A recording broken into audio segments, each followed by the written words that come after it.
కేంద్ర కేబినెట్ భేటీలో కీలక నిర్ణయాలు తీసుకున్నారు. లీక్ మాఫియాపై ఉక్కుపాదం మోపేందుకు కొత్త బిల్లు తీసుకురానున్నారు. పేపర్ లీక్ చేసిన వారికి 10 ఏళ్లు జైలు శిక్ష, 10 కోట్ల రూపాయల ఫైన్ విధించేలా కొత్త చట్టం తీసుకురానున్నట్లు తెలుస్తోంది. అలాగే ఫాస్ట్ ట్రాక్ కోర్టుల ఏర్పాటు, త్వరితగతిన పేపర్ లీక్ కేసుల పరిష్కారం లభించే విధంగా చట్టం రూపొందించనున్నారు.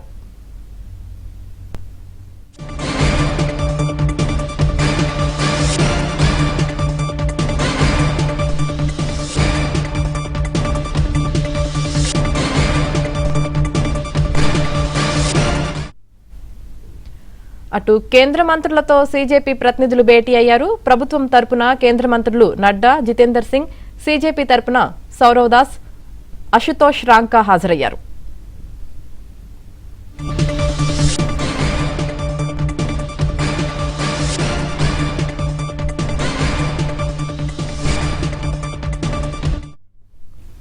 ఇక నీట్ పేపర్ లీక్ పై సుప్రీంకోర్టులో విచారణ జరిగింది. కేంద్రం ఎన్టీఏకు సుప్రీంకోర్టు నోటీసులు ఇచ్చింది.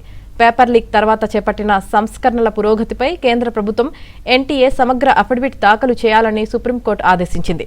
తాత్కాలిక చర్యలు కాదు, సంస్కరణలను శాశ్వత వ్యవస్థగా ఎలా అమలు చేస్తున్నారో వివరించాలని ధర్మాసనం పేర్కొంది. 10 కీలక రంగాలపై నివేదిక వివరాలు ఇవ్వాలని ఆదేశించింది.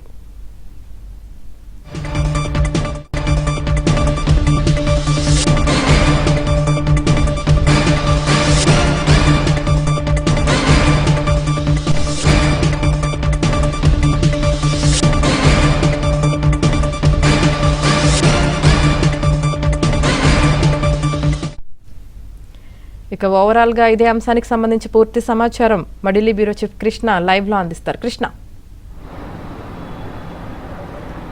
యామిని, ఇటు కాన్స్టిట్యూషన్ క్లబ్ వేదికగా ఒక సమావేశం, కీలక సమావేశం జరుగుతుంది. మరోపక్క ప్రధాని నివాసం ప్రధాని నివాసం వేదికగా మరో కీలక సమావేశం, కేబినెట్ సమావేశం అక్కడ జరుగుతుంది. అదేవిధంగా సుప్రీం కోర్టు వేదికగా కూడా నీటికి సంబంధించి సుప్రీంకోర్టు చాలా స్ట్రిక్ట్ ఆదేశాలను కేంద్ర ప్రభుత్వానికి కూడా ఇవ్వడం జరిగింది. సో ఈ 3 వేదికలపై నుంచి ఈరోజు చాలా కీలకమైనటువంటి పరిణామాలు నీటికి సంబంధించినటువంటి జరుగుతూ ఉన్నాయి. మొదటగా ఈ కాన్స్టిట్యూషన్ క్లబ్ వేదికగా జరుగుతున్నటువంటి సమావేశం గురించి మనం మాట్లాడుకుంటే, ఇది సీజేపీ అదేవిధంగా కేంద్ర ప్రభుత్వం తరఫున చర్చలు అయితే ప్రారంభమయ్యాయి. సీజేపీ తరఫు నుంచి అశుతోష్ అదేవిధంగా సౌరభ్ ఇద్దరు ప్రతినిధులు ఈ సమావేశంలో పాల్గొన్నారు. కేంద్ర ప్రభుత్వం తరపు నుంచి జేపీ నడ్డా, జితేందర్ సింగ్ ఈ సమావేశంలో పాల్గొన్నారు. అయితే ఇక్కడ ఒక ఇంట్రెస్టింగ్ పాయింట్ ఏంటంటే, ఏమని అసలు ఈ సమావేశం ఎక్కడ జరుగుతుంది, ఈ సమావేశం విజువల్స్ ఏంటి, అసలు ఈ సమావేశానికి కేంద్ర మంత్రులు కూడా వచ్చారా లేదా అంటే అంత సీక్రెట్గా ఈ సమావేశాన్ని ఏర్పాటు చేశారు. అంటే వేదిక అయితే కాన్స్టిట్యూషన్ క్లబ్ అని చెప్పారు, కానీ ఆ పక్కనే ఉన్నటువంటి వీపీ హౌస్, విఠల్భాయ్ పటేల్ హౌస్లో ఈ సమావేశం జరుగుతుంది. మీడియా మొత్తంగా కూడా కాన్స్టిట్యూషన్ క్లబ్లో ఉంటే, ఈ యొక్క సీజేపీ ప్రతినిధులు ఎవరైతే సౌరభ్ అదే అశుతోష్ జంతర్ మంతర్ నుంచి నడుచుకుంటూ ఈ యొక్క కాన్స్టిట్యూషన్ క్లబ్కి రావాలని ప్రయత్నం చేసినప్పుడు వాళ్ళిద్దరినీ కూడా పోలీసులు సెక్యూరిటీగా తీసుకొని నేరుగా తీసుకొచ్చి వీపీ హౌస్ దగ్గర వదిలిపెట్టారు. వీపీ హౌస్ లోపలికి తీసుకెళ్లారు. వీపీ హౌస్ లోపల ఆల్రెడీ అక్కడ కేంద్ర మంత్రులు ఉన్నట్లుగా కూడా చెప్తున్నారు. సో అది మొత్తంగా కూడా అత్యంత సీక్రెట్గానే జరుగుతుంది. అసలు బయటకి ఇప్పటి వరకు కూడా విజువల్స్ రాలేదు. అయితే ఈ సమావేశంలో ఏం జరిగే అవకాశం ఉంది అన్న దాని మీద అయితే సర్వత్రా ఉత్కంఠత అయితే కొనసాగుతుంది. ఈ సమావేశంలో కొన్ని కీలకమైన నిర్ణయాలు తీసుకునే అవకాశం ఉంది. కేంద్ర ప్రభుత్వం తరపు నుంచి జేపీ నడ్డా అదేవిధంగా జితేంద్ర సింగ్ అయితే కొన్ని హామీలు అయితే ఈ ప్రతినిధులకు ఇచ్చే అవకాశం ఉంది. ఏదైతే కేంద్ర ప్రభుత్వం కొద్దిసేపటి క్రితం కేంద్ర క్యాబినెట్లో తీసుకున్నటువంటి నిర్ణయాలు, క్యాబినెట్లో కొన్ని కీలకమైనటువంటి నిర్ణయాలు కూడా తీసుకున్నారు. దానికి సంబంధించినటువంటి బ్రీఫింగ్ 3 గంటలకు జరగబోతుంది. కానీ కొన్ని లీక్లు అయితే బయటకు వచ్చాయి. ఈ లీక్ వీర్లకు సంబంధించి ఏదైతే ఇప్పటి వరకు కూడా యాంటీ లీక్ సంబంధించినటువంటి చట్టం ఉందో, ఆ యాంటీ లీక్ చట్టాన్ని మరింత బలోపేతం చేయడానికి కొన్ని కీలకమైనటువంటి సవరణలు కూడా ఆ చట్టానికి చేయబోతున్నారు. అందులో ఈ లీక్ వీర్లకు సంబంధించి 10 సంవత్సరాలు కఠిన కారాగార శిక్ష, 10 కోట్ల రూపాయలు జరిమానా కూడా విధించే విధంగా ఒక కీలకమైనటువంటి నిర్ణయం. దాంతోపాటు ఫాస్ట్ ట్రాక్ కోర్టులకు కూడా లీగల్ శాంక్టిటీ ఇచ్చి త్వరితగతిన అంటే 3 నెలల్లోనే ఈ కేసులు లీక్కి సంబంధించి పేపర్ లీక్కి సంబంధించినటువంటి కేసులను 3 నెలల్లోనే త్వరితగతిన విచారణ జరిపి తుది తీర్పిచ్చేలాగా వాటికి కూడా లీగల్ శాంక్టిటీ ఇవ్వబోతున్నారు. సో ఈ 2 కీలకమైన నిర్ణయాలని క్యాబినెట్లో తీసుకున్నట్టుగా చెబుతున్నారు. ఆ నిర్ణయాలని ఇప్పుడు సీజేపీ సమావేశంలో, సీజేపీ కేంద్ర ప్రభుత్వ సమావేశంలో కేంద్ర ప్రభుత్వం తరపు నుంచి హాజరైన ప్రతినిధులు సీజేపీకి చెప్పే అవకాశం ఉంది.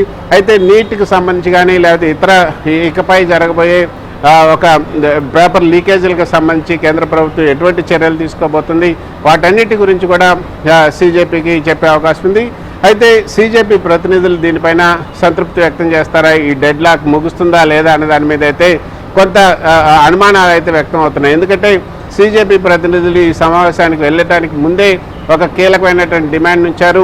ధర్మేంద్ర ప్రధాన్ రాజీనామా మినహా మాకు మిగతా విషయాలన్నీ కూడా ఏవి పెద్దవి కాదు, ధర్మేంద్ర ప్రధాన్ అయితే ముందు రాజీనామా చేయాల్సిందని కూడా ఆయన చెప్పడం జరిగింది.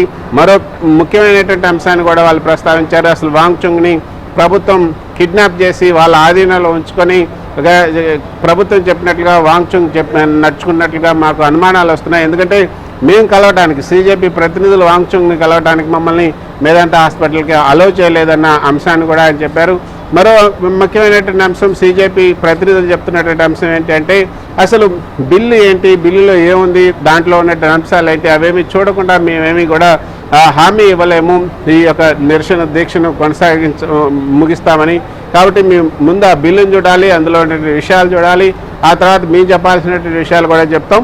ధర్మేంద్ర ప్రధాన్ ఇవన్నీ జరిగినప్పటికీ కూడా ధర్మేంద్ర ప్రధాన్ రాజీనామా చేసేంత వరకు కూడా మేము మా నిరసన దీక్షను విరమించబోం, జంతర్ మంతర్ వేదికగా ఈ నిరసన కొనసాగుతుందన్న ఒక ప్రధానమైన డిమాండ్ అయితే చేస్తున్నారు. సో ఆ నేపథ్యంలో ఒక పక్క చర్చలు జరుగుతూనే ఉంటాయి, మరో పక్క అయితే అక్కడ నిరసన దీక్ష అయితే కొనసాగుతుందన్న అంశం మనకి చాలా స్పష్టంగా ఇప్పుడు తెలుస్తుంది. ఈ సీజేపీ సమావేశంలో అయితే కేంద్ర ప్రభుత్వం తీసుకునే నిర్ణయాలు, వాళ్ళు ఇచ్చే హామీలు అన్నీ కూడా ఉంటాయి. వాళ్ళందరూ కూడా సీజేపీ ప్రజలు ఎవరైతే వచ్చారో వాళ్ళిద్దరూ అశుతోష్ అదేవిధంగా సౌరవ్ వీళ్ళిద్దరూ కూడా వెళ్ళి మళ్ళీ జంతర్ మంతర్కి వెళ్ళి వాళ్ళ ప్రతినిధులతో మాట్లాడి ఆ తర్వాత మళ్ళీ కేంద్ర ప్రభుత్వం చర్చల అవకాశం ఉంది. ఇంకా మరో 2-3 దఫాలు అయితే ఈ చర్చలు కొనసాగే అవకాశం ఉంది. అయితే మరో కీలకమైనటువంటి పరిణామం ఈరోజు జరిగినటువంటిది ఏమని సుప్రీంకోర్టులో కేంద్ర ప్రభుత్వం తరఫున సొలిసిటర్ జనరల్ కూడా హామీ ఇచ్చారు. నీట్కి సంబంధించి నీట్ యొక్క పరీక్షల విధానాన్ని మార్చబోతున్నాం. ఇప్పుడైతే ఓఎంఆర్ పద్ధతిలో జరుగుతుందో దాన్ని ఆన్లైన్ బేస్గా కూడా తీసుకొచ్చే కంప్యూటర్ పద్ధతిలో చేయాలని కూడా భావిస్తున్నామని కూడా సుప్రీంకోర్టుకి ఒక హామీ ఇచ్చారు. ఈరోజు నీటికి సంబంధించినటువంటి అంశంపైన త్వరితగతిన విచారణ జరపాలని దాఖలైన బిల్ పైన సీజీఐ నేతృత్వంలో ధర్మాసనం విచారణ జరిపినప్పుడు అసలు మొత్తంగా అంటే హఠాత్తుగా ఏదో తాత్కాలికంగా మీరు చర్యలు తీసుకోవడం వలన ఈ సమస్యలన్నీ వస్తున్నాయి, ఒక పర్మనెంట్ సొల్యూషన్ వచ్చేలాగా మీరు చర్యలు తీసుకోండి, అసలు ఏం చర్యలు తీసుకోబోతున్నారో మీరు ఒక అఫిడవిట్ దాఖలు చేయనట్టు కేంద్ర ప్రభుత్వానికి కూడా సీజీఐ నేతృత్వంలో ధర్మాసనం ఒక నోటీసులు అయితే జారీ చేసింది. సో దానికి కేంద్ర ప్రభుత్వం కూడా సమాధానం చెప్పబోతుంది. ఒక పక్క కేబినెట్ సమావేశంలో కీలక నిర్ణయాలు తీసుకున్నారు, ఒక పక్క సీజేపీతో కేంద్ర ప్రభుత్వం పెద్దల సమావేశం జరుపుతున్నారు, మరోపక్క సుప్రీంకోర్టు కూడా కేంద్రానికి మొట్టికాయలు వేసినటువంటి పరిస్థితి మనం చూస్తున్నాం. సో ఇక ఢిల్లీ మళ్ళీ గత 5 రోజులుగా డెడ్ లాక్లో ఉంది, మొత్తం దిగ్బంధంలో ఉందని చెప్పొచ్చు. ఈరోజు కూడా ఢిల్లీలో మొత్తం 17 మెట్రో స్టేషన్లని మొత్తం మూసివేశారు. అసలు ఎక్కడికి రాకుండా అంటే జంతర్ మంతర్కి రాకుండా ఆ యొక్క జంతర్ మంతర్లో ధర్నా చేస్తున్నటువంటి ఆ విద్యార్థులకు మద్దతుగా ఇతర ప్రాంతాల నుంచి రాకుండా చేసేందుకు జంతర్ మంతర్ని అయితే అష్టదిగ్బంధనం చేశారు, మెట్రో స్టేషన్లు మూసేశారు. సాయంత్రం వరకు కూడా ఈ మెట్రో స్టేషన్ల మూసివేత అయితే కొనసాగుతుందని కూడా చెప్తున్నారు. సో మరికొద్దిసేపట్లో సీజేపీ కేంద్ర ప్రభుత్వ పెద్దల సమావేశం ముగియబోతుంది.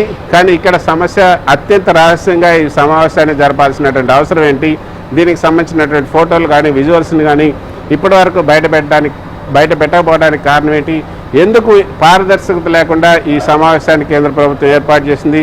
కాన్స్టిట్యూషన్ క్లబ్లో సమావేశం అన్నారు, పక్కన ద్వీప్ హౌస్కి ఈ ప్రతినిధులు తీసుకెళ్లారు, అక్కడ ఆల్రెడీ మినిస్టర్లు ఉన్నారని చెప్తున్నారు. సో మొత్తం అయితే ఒక గందరగోళ వాతావరణం అయితే కొనసాగుతుంది. యామిని.